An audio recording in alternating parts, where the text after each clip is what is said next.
Shalom, bien-aimés de Dieu. Nous partageons notre pain quotidien qui a pour thème de la semaine « Briser les liens contre la destinée ». Notre thème du jour « Briser les paroles destructrices ». Et notre texte de base, Proverbe 18, verset 21. Je lis la parole au nom du Seigneur Jésus.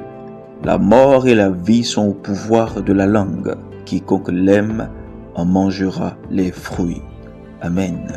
La version Parole de vie nous dit « Les paroles peuvent donner la vie ou la mort. Celui qui aime parler doit accepter les conséquences. » Amen.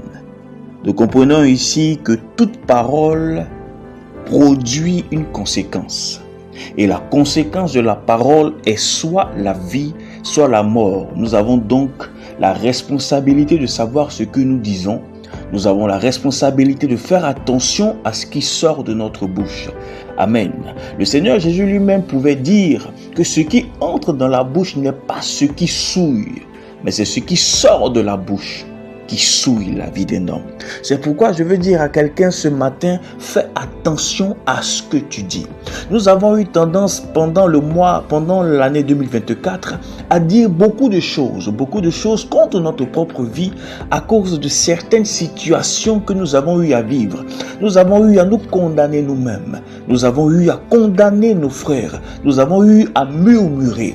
Nous avons eu à prononcer même des paroles négatives, des paroles de malédiction sur notre propre vie, oubliant que la vie et la mort sont au pouvoir de notre langue, oubliant que toute parole qui sort de notre bouche produit automatiquement une conséquence.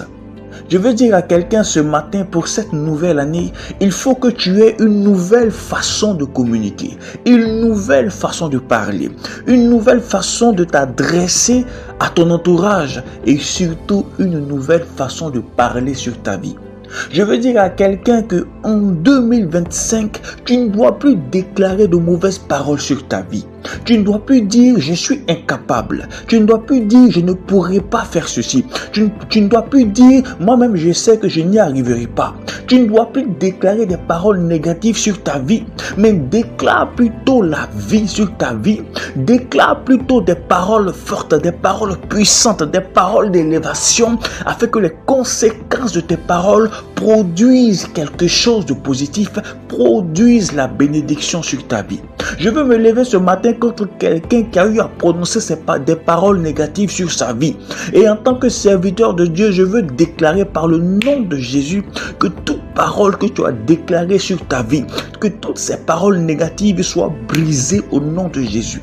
Que toute fois où tu as eu à dire quelque chose de négatif sur ta vie, que toute fois où quand tu as eu à parler, cela a produit la mort dans ta vie, je me lève ce matin et je brise ces paroles au nom de Jésus. Je déclare par la puissance du Saint-Esprit que la vie marche avec toi, que la prospérité marche avec toi, que l'élévation marche avec toi, que la faveur marche avec toi et que la grâce marche avec toi au nom de Jésus. Nous devons remplir notre cœur de la parole de Dieu. La Bible même nous dit que c'est de l'abondance du cœur que la bouche parle. Alors si ton cœur est abondant de choses négatives, si ton cœur est abondant de mort, si ton cœur est abondant de négativité, il est clair que tout ce qui sortira de ta bouche sera aussi négativité. C'est pourquoi je vais inviter quelqu'un en cette nouvelle année à se connecter à la parole de Dieu, se connecter à la Bible. Je veux dire à quelqu'un que ta Bible soit dépoussiérée en cette nouvelle année et que tu sois proche de ta Bible, que tu aies une intimité réelle avec la Bible. Recommence à méditer la parole de Dieu. Parce que lorsque tu méditeras cette parole, elle produira forcément la vie en toi. Lorsque tu seras en train de lire la parole de Dieu, méditer la parole de Dieu, comprendre véritablement le message au travers de la parole, la vie en toi commencera à grandir et tout ce qui sortira de ta bouche ne sera pas sujet à la mort, mais forcément sujet à la vie. Je veux aussi dire à quelqu'un, aie l'habitude de bien parler à tes enfants. Je veux parler à un père, à une mère, à un parent ce matin. Aie l'habitude de déclarer de bonnes paroles sur la vie de tes enfants avant qu'ils ne dorment et de déclarer aussi des paroles positives sur leur vie tôt le matin quand ils se réveillent. Tu es leur père, tu es leur mère et c'est ce que tu déclareras sur leur vie qui prendra vie. C'est ce que tu déclareras sur leur vie qui aura des conséquences positives. C'est pourquoi il faut que tu aies l'habitude, parents, de pouvoir parler positivement sur tes enfants pendant qu'ils vont se coucher et de pouvoir parler positivement sur tes enfants lorsqu'ils se réveillent. Aujourd'hui, je veux que tu prennes la décision de changer. La décision de changer ton langage, la décision de changer ta façon de parler. Comprends que les conséquences suivent toute parole qui sort de ta bouche.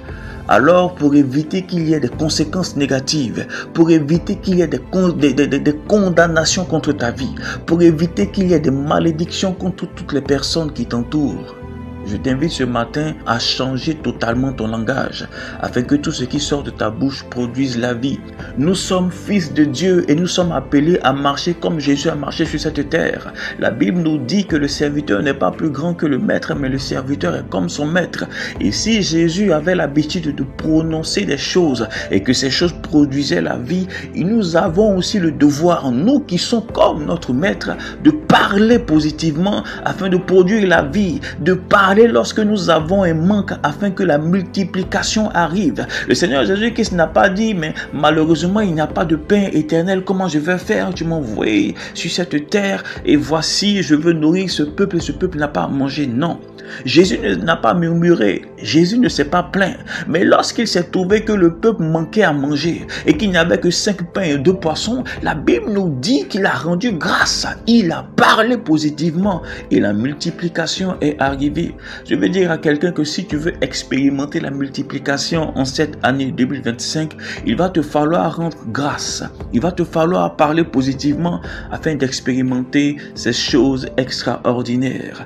Je veux que en cette journée, tu déclares toi-même étant à la maison que toute parole contre ta vie négative que tu as eu à prononcer est brisée et que tu reparamètres ta façon de penser, ta façon de parler et que tu déclares de bonnes choses sur ta vie. Que le Seigneur te bénisse. Shalom.